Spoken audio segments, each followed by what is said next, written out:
네, 안녕하세요. 와주스키입니다. 오늘은 오전에 제가 매매를 끝내고, 그리고 강의 영상을 좀 찍어 봅니다.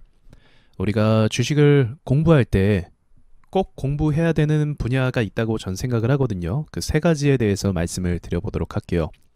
주식을 공부하지 않고 주식을 한다는 것은 말이 되지가 않아요. 말이 되지 않습니다. 그렇다는 것은 누군가를 이제 의존하면서 뭐 리딩이라든지 다른 방법으로 또는 이제 리딩이나 또는 이제 감각적으로 될 수가 있겠죠. 감각적인 거, 단순한 가치 투자. 가치 투자도 공부를 충분히 해야 됩니다. 자, 이런 근거로만 한다는 건 이거는 좀 말이 되지가 않죠. 왜냐하면 주식시장에는 다양한 변수라는 게 있거든요. 이 모든 변수들을 우리가 다 100%다 소화할 수는 없지만 내가 시장에서 나타나는 이런 변수들, 시장의 변수라든지 종목 개인 회사의 변수라든지 아니면 나의 변수도 있어요. 그런 것들을 대응하기 위해서는 이 데이터가 내 머릿속에 그만큼 쌓여야 되고 그리고 외부적인 지식도 충분히 갖춰야만 합니다. 그래야 이 상황에선 이렇게 해야 되고 저 상황에선 저렇게 해야 된다라는 어떤 플랜들을 세울 수가 있는 거죠. 저는 주식이 투자가 사업이랑 좀 비슷한 것 같아요. 준비가 충분히 돼 있으면 그만한 결과를 얻을 수 있는데 준비가 되지 않고 무턱된 자신감으로 들어오면 망한다라는 것은 전 비슷한 원리인 것 같습니다. 내 돈을 투자하는 것도 똑같고요. 자, 그렇다면 이제 어떤 부분을 우리가 좀 집중적으로 공부를 해야 되는지 말씀드려 볼게요. 좀 현실적인 부분인데 첫 번째는 직장인 분들이 좀 많아요. 또는 시드가 많지 않은 경우, 직장인 또는 이제 시드, 그 종잣돈을 이야기하는 거죠. 이게 많지 않은 경우가 많습니다. 자, 그러면 이제 현실적으로 장투를 가자고 하면 이제 사람마다 다르긴 하겠지만 장기 투자를 해보신 분들은 아실 거예요. 장투를 하면 언제 수익이 날지 모르고 계속 이 종목만 1년 또는 2년까지 끌고 가는 경우가 있습니다. 운이 좋아서 6개월 안에 수익 나는 경우도 있지만 또 다른 종목을 갈아탔을 경우에는 언제 수익 날지 모른다는 거예요.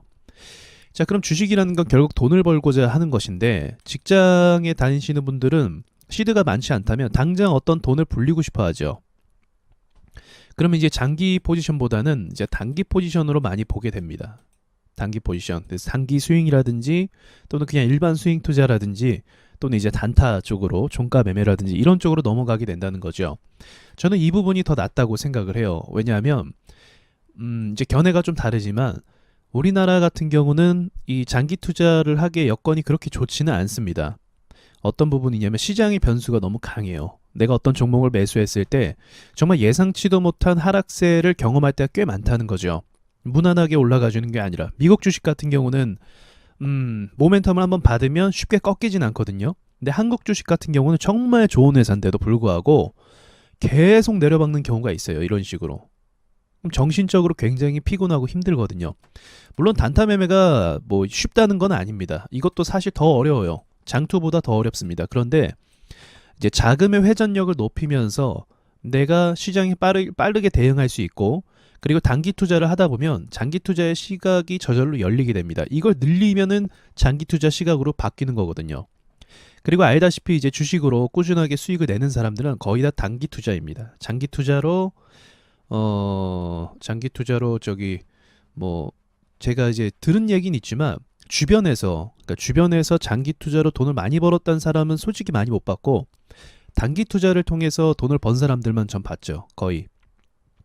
그래서 단기 투자를 해야 되는데 단기 투자를 하기 위해서는 무조건 단기 투자만 해야 된다고 말씀드리면 안 되겠죠. 단기 투자를 하기 위해서는 시장의 수급을 분명히 파악할 줄 알아야 됩니다. 그러니까 단기라는 것은 무엇이냐면 내가 투자를 했을 때 기술적 반등이든 또는 돌파 상승이든 어쨌든 빠르게 수익이 나와야 되잖아요. 그러면 그런 위치에서 그런 포지션에서 내가 찾아가는 연습을 해야 된다는 거죠. 예를 들어서 이렇게 움직임이 덜한 이런 구간에서 단기 포지션으로 매수를 할 수 없는 건 당연한 거고요.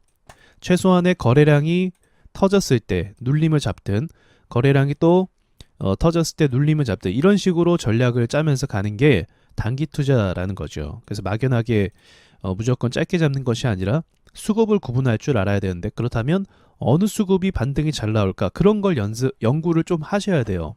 어떤 수급이 반등이 잘 나올까? 뭐 예를 들면 재료가 어떤 재료면 반등이 잘 나오더라. 정치 테마가 될 수도 있고요. 바이오가 될 수도 있고 재료만 살아있다며 이런 건 반등이 잘 나오더라. 또는 기술적 분석으로 뭐 신고가 또는 신저가, 급하게 신저가, 이건 낙폭 과대라고 볼 수 있는 거죠. 이 유형에서 반등이 잘 나오더라. 이거를 다 이게 공부할 재료들이에요. 여러분께서 재료에 대한 분석하셔야 되고, 신고가에 대한 분석하셔야 되고, 그리고 신저가, 이건 급작스럽게 빠지는, 뭐 핫다까지는 아니지만 이제 급격히 빠지는 종목들, 그런 것들을 연구해서 어느 주점에서 반등이 잘 나오고 단기적으로 수익을 볼 수 있는지 이 부분을 연구하셔야 된다는 거죠. 그리고 또 연구하셔야 될 부분이 이제 단기 매매에 있어서예요. 수급입니다. 수급이라는 건 시장에서 상위권이냐 이거예요. 시장에서 이제 탑5 안에 들고 있냐, 내가 매수하려는 이 수급이 5위 안에 들고 있는 좀 인기 많은 수급이냐, 그런 것들을 또 분석을 할 필요가 있는 거죠. 이 수급에 따라서 정말 강한 세력이 들어왔을 때는 돈을 많이 썼기 때문에 어느 정도 선까지만 밀고 올리는 경우가 있거든요. 이런 것들을 종합해서 공부를 해야 된다는 거죠. 그러면 좀 폭이 좁아지죠. 네 가지 영역이었으니까요. 단기적인 상승이 나오는 분야는 이제 재료, 그리고 신고가, 신저가, 그리고 수급, 이것들을 다 종합해야 돼요. 종합하면은 되는데 시간이 꽤 걸리긴 하겠네요. 제가 말을 하면서도 생각해보면, 제가 말은 이렇게 쉽게 하지만 사실 쉬운 과정도 아닐 수가 있거든요.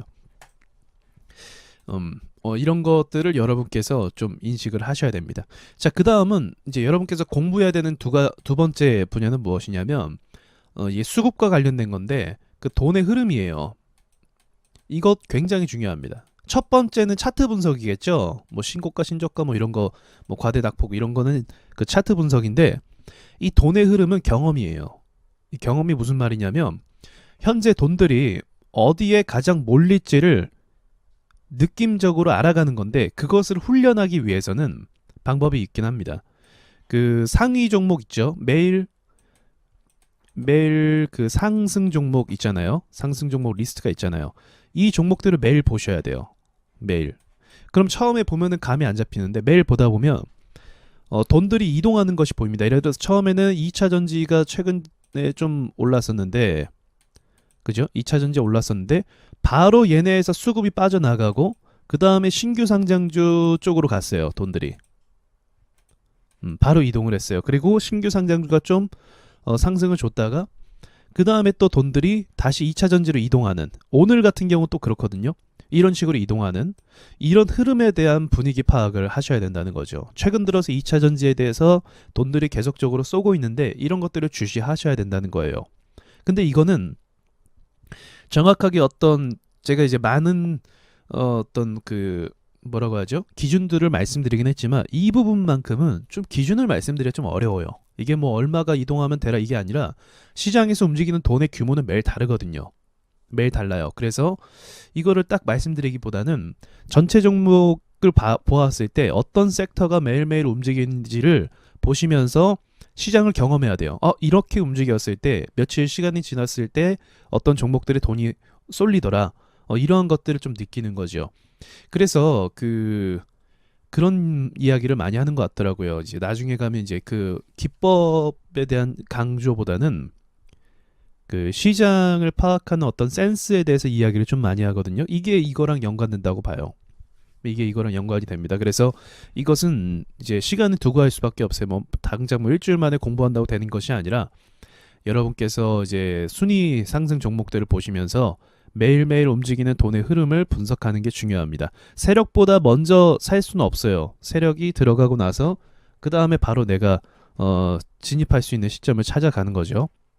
예, 그래서 이거는 여러분께서 매일매일 돈의 흐름을 체크하시면서 좀 스스로 이제 감각을 좀 익히는 게 필요한 것 같아요. 이게 제가 보니까 좀 어느 정도 다 되더라고요. 하시는 분들 보면은 뭐 돈의 움직임에 좀 예민해지는 부분이 있어요. 이게 굉장히 중요하다고 생각합니다. 이것도. 자, 세 번째는 이건 잘 안 하시는 건데 또 중요한 게 있어요. 내 매매 패턴을 분석하는 겁니다.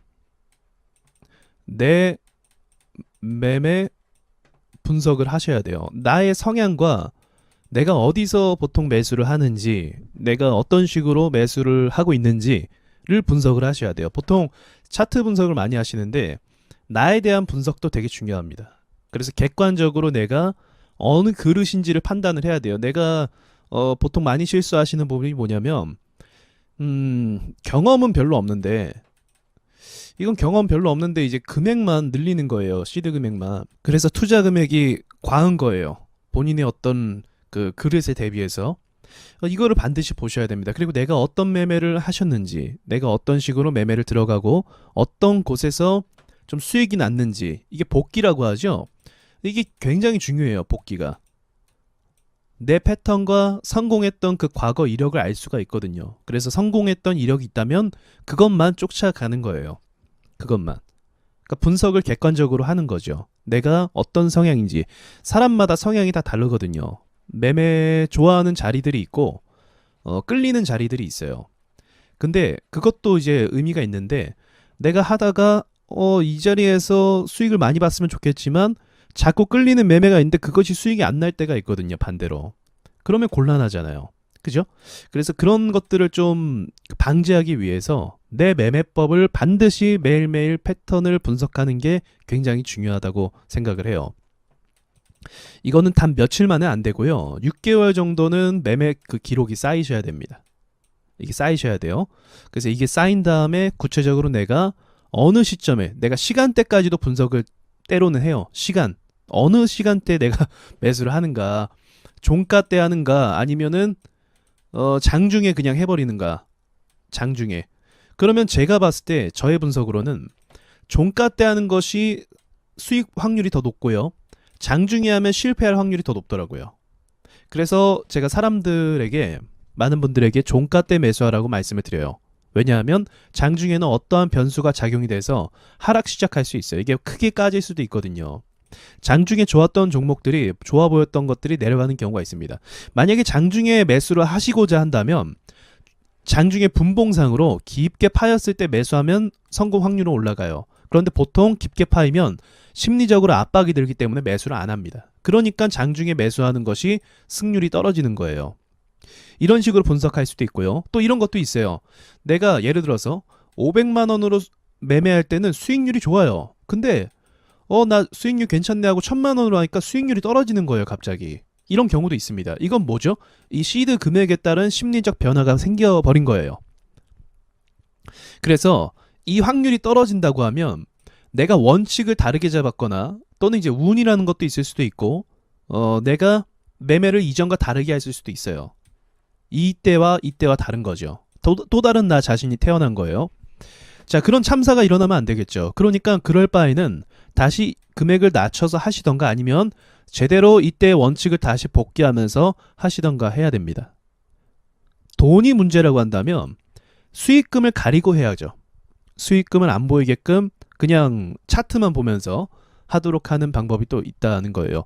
이것이 내 자신을 돌아봤을 때 나오는 상황이에요. 그러니까 적을 알고 나를 알아야 된다고 하잖아요. 나를 아는 것도 중요합니다. 내가 어느 수준이고, 솔직히 내가 어느 정도 레벨이고, 내가 어느 정도 그릇밖에 안 되는지, 이것에 따라서 나의 그 시드를 낮추거나 자산을 방어할 수가 있거든요.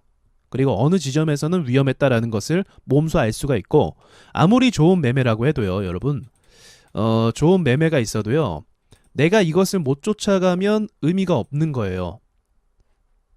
그러면 아무리 좋은 매매라고 해서 내가 못 쫓아가고 내 성격에 안 맞으면 또 과감하게 포기할 줄도 알아야 되는 거고요.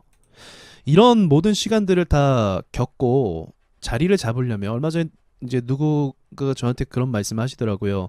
주식을 하려면 얼마나 좀 기간을 잡아야 되나요? 사람마다 물론 다르겠지만 저는 2년 정도는 경험을 좀 해야 되지 않나 생각을 해요. 이게 순수 경험이에요. 돈 버는 것이 아니라 경험입니다. 경험을 좀 하시고 그 안에 뭐 벌든 잃든 할 텐데, 이 경험이 쌓이고 나서 그 뒤부터는 좀 승승장구해야 되지 않나, 그 생각을 좀 갖고 있습니다. 물론 2년도 이제 좀 빠른 시간인데 어쨌든 최소의 기준을 말씀드리는 거예요. 그만큼 주식시장이 쉽지 않다는 거죠. 우리가 다는 알고 있어요. 남의 돈 벌기 쉽지 않다. 뭐 남의 밑에서 일하는 사람들이 다 이야기하는 공통된 말이잖아요. 아, 남의 돈 벌기 쉽지 않구나. 주식도 남의 돈입니다, 사실은. 주식도 내 돈이 아니라 이 시장에 흐르는 세력과 기관들의 돈이에요. 다른 투자들의 움직이는 돈이고요. 그런 거를 내가 벌기 쉽지 않다라는 걸 알면서 직장 생활이나 이런 걸 하기 위해서는 긴 시간 동안 스펙을 쌓고 공부를 해왔으면서 주식이라는 내 돈을 잃을 수도 있다는 이 엄청난 리스크가 있는 시장에서는 사람들이 굉장히 용기가 많아져요. 용기 있게 시장에 덤빈다는 거죠. 근데 왜 다 손실 보고 나간다고 하겠습니까? 제가 앞서 말한 내용들이 쉽지 않기 때문에 그래요. 그래서 제가 말씀드릴 수 있는 세 가지의 방향을 말씀드리긴 했지만 쉽다라고 말씀드릴 수는 없는 것 같아요. 그러나 이 방법으로 했을 때 이제 제가 보았을 때는 어느 정도 성공한다는 것은 전 좀 확신 있게 말씀드릴 수 있을 것 같습니다. 자, 오늘은 여기까지 말씀드리겠습니다.